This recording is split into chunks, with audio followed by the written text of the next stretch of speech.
जो डॉक्टर साहब पर, उस लाहौर के कलंदर पर लोग एतराज करते हैं, उन लोगों को भी मैंने देखा है कि वो डॉक्टर साहब के शेर पढ़ते थे। और हमारे आकाए नेमत सैयदी मुर्शिदी हुजूर मुफ्ती आजम रहमतुल्लाहि ताला अलैह के सामने जब ये शेर पढ़ा जाता तो हुजूर मुफ्ती आजम फरमाते कि इकबाल की मगफिरत के लिए यही शेर काफी है। कौन सा शेर? कि मोहम्मद से वफा तूने तो हम तेरे हैं, ये जहां चीज है क्या लौह कलम तेरे हैं। ये डॉक्टर साहब ने बड़ी बड़ी शायरी की है, उनकी नातिया शायरी। बल्कि मैंने एक बहुत बड़े मुफक्किर से पूछा था कि डॉक्टर इकबाल के बारे में आप क्या कहते हैं, तो उन्होंने फरमाया वो रात का सूफी था और दिन का मुफक्किर था। वो डॉक्टर इकबाल जिसने हिंदुस्तान में आजादी की रूह फूंकी, वो डॉक्टर इकबाल के बारे में बहुत सी बातें कही जाती है, लेकिन मैं उन सब बातों पर तवज्जो नहीं करता। एक बात बताता हूँ इकबाल के बारे में, जो किताबों में लिखी हुई है, लिखने वाले ने कहां तक लिखा ये वो जाने, बयान करने वाले ने कहां तक बयान किया वो जाने, लेकिन गौर से सुने जो कहना चाहता हूं। डॉक्टर इकबाल के बारे में एक रिवायत आई है, डॉक्टर इकबाल के खादिम थे, डॉक्टर इकबाल के खादिम थे, उनका नाम था अली बख्श। उनका क्या नाम था? अली बख्श। इसका मतलब खादिम कट्टर सुन्नी था, इसलिए कि उसका नाम था अली बख्श। अली बख्श दूसरों के यहाँ शिर्क है। वैसे शिर्क की मशीन गन चलाने वालों की उस दौर में नई नई पैदाइश, वो नौजायदा थे उस वक्त, तो इसलिए जल्दी से लोगों पर उनके असरात मुरत्तब नहीं हुए थे। तो अली बख्श हजरत डॉक्टर इकबाल के यहाँ खिदमत करते थे। अली बख्श का कहना है कि एक रात डॉक्टर साहब ने मुझे आवाज दी, अली बख्श इधर आ।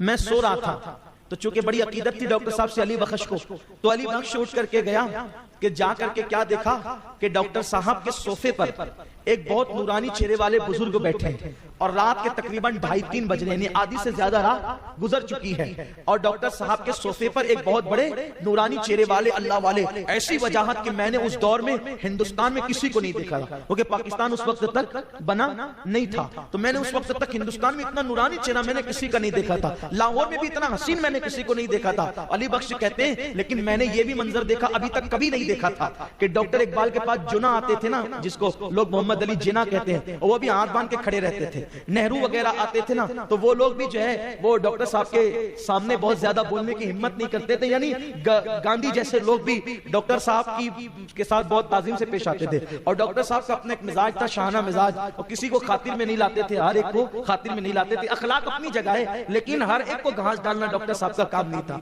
लेकिन मैंने ये मंजर अपनी आंख से देखा। अली बख्श कहते हैं कि डॉक्टर साहब के सोफे पर बुजुर्ग बैठे और डॉक्टर साहब उनके पैर दबा रहे हैं। डॉक्टर साहब उनके डॉक्टर साहब का पैर दबाना कोई मामूली चीज नहीं था किसी के। मैं देख करके हैरान रह गया कि ये क्या मंजर है। डॉक्टर साहब ने कहा अली बख्श एक काम करो, बाहर जाओ और बाहर जा करके जो है वो लस्सी लेकर के आओ, 3 गिलास लस्सी लाओ। मैंने सोचा ये रात के इतने 3 बज रहे हैं और लाहौर में अभी सब सुना हो गया होगा और ये इनको लस्सी की सूझ रही है। लेकिन अली बख्श था बड़ा वफादार, का ठीक है लेकर आता हूं। कहते हैं जैसे ही मैं घर के बाहर निकला, बरसों से मैं इकबाल के घर में रहता था, लेकिन जैसे ही घर के बाहर निकला तो मैंने देखा कि करीब में एक नई दुकान खुली है लस्सी की। ऐसा लगता था जैसे आज ही रात खुली है लस्सी की दुकान, और लस्सी की दुकान पर बहुत नूरानी चेहरे वाले बुजुर्ग, जैसा चेहरा वहां था ऐसे ही कमोबेश यहाँ भी था, और वो लस्सी बना रहे थे। मैं गया और पैसे निकाल के कहा कि 3 गिलास लस्सी। उन्होंने 3 गिलास लस्सी दी और कहा ये पैसे ले जाओ। इससे पहले कि मैं बताता मैं कौन हूं और मैं कहां से आया हूं, उन्होंने खुद कहा इकबाल के साथ हमारा हिसाब किताब चलता रहता है, तुम ये पैसे ले जाओ, हम हिसाब कर लेंगे, हम हिसाब कर लेंगे, ले जाओ। इकबाल के साथ हमारा हिसाब चलता रहता है। कहते हैं कि मैं लस्सी ले आया, ले आने के बाद ला करके जैसे रखा तो मुझसे डॉक्टर साहब ने कहा जाओ। मैंने लेकिन मैं देख रहा था, और डॉक्टर साहब ने एक गिलास बुजुर्ग को पेश किया, उन्होंने पी ली लस्सी। उसके बाद दूसरा गिलास पेश किया तो भी पी ली, और तीसरा गिलास पेश किया तो कहा कि तुम पी लो।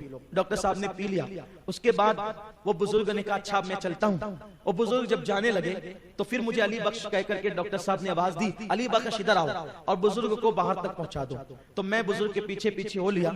जैसे बुजुर्ग ने बाहर कदम रखा, एक रोशनी चमकी, मेरी आंखें चौंधिया गई और वो बुजुर्ग गायब हो गए। मैं आया और आने के बाद मैंने डॉक्टर साहब को कहा, क्योंकि अब मैं घूम घाम के बाहर आया था, वो जो नई दुकान खुली थी वो कोई दुकान नहीं थी। मैं आया, मैंने कहा डॉक्टर साहब सही बताना क्या मामला है। वो दुकान भी लगी थी, अभी वो दुकान भी नहीं है, और ये जो बुजुर्ग आया था ये कौन है, आप पैर दबा रहे थे, क्या मामला है। तो डॉक्टर साहब ने कहा अली बख्श रहने दो, मत पूछो। अली बख्श जिद पर आ गए, नहीं आपको बताना ही पड़ेगा, आपको बताना ही पड़ेगा। तो डॉक्टर साहब ने कहा इस शर्त पे बताऊंगा कि जब तक मैं जिंदा रहूं ये वाकया तुम किसी को नहीं बताओगे। तो बताता हूं, का वादा करता हूं जब तक आप जिंदा रहेंगे किसी को नहीं बताऊंगा। तो डॉक्टर साहब ने बताया जिस बुजुर्ग के मैं पैर दबा रहा था वो सरकारे गरीब नवाज थे, वो हुजूर गरीब नवाज रज़ी अल्लाह ताला थे। और जो तुझे लस्सी की दुकान पे मिले थे, चूंकि गरीब नवाज आज लाहौर आए हुए थे तो उनकी मेहमानी के लिए दाता अली ज़ुवैरी ने लस्सी की दुकान लगाई। ये गरीब नवाज का मकाम। लेकिन इसमें डॉक्टर इकबाल की अजमत समझ में आती है। उस डॉक्टर इकबाल से किसी ने पूछा डॉक्टर साहब अल्लाह ने आपकी शायरी में इतनी तासीर कैसे अता फरमाई। तो डॉक्टर साहब कहते हैं कि जब शहद की मक्खियां दुरूद पड़ती है तो कसेला रस भी मीठा हो जाता है। तो मैंने शायरी शुरू करने से पहले 1 करोड़ मर्तबा अपने नबी पे दुरूद और सलाम पढ़ा है। उस दुरूद की बरकत है कि अल्लाह ने मेरी शायरी के अंदर ये रंग पैदा कर दिया है। अगर हम भी चाहते हैं कि हमारे अंदर भी कोई रंग पैदा हो तो हम भी दुरूद शरीफ की आदत डालें और दुरूद शरीफ कसरत से पढ़ने की कोशिश करें। अल्लाह ताला मुझे आप सबको दुरूद शरीफ कसरत से पढ़ने की तौफीक अता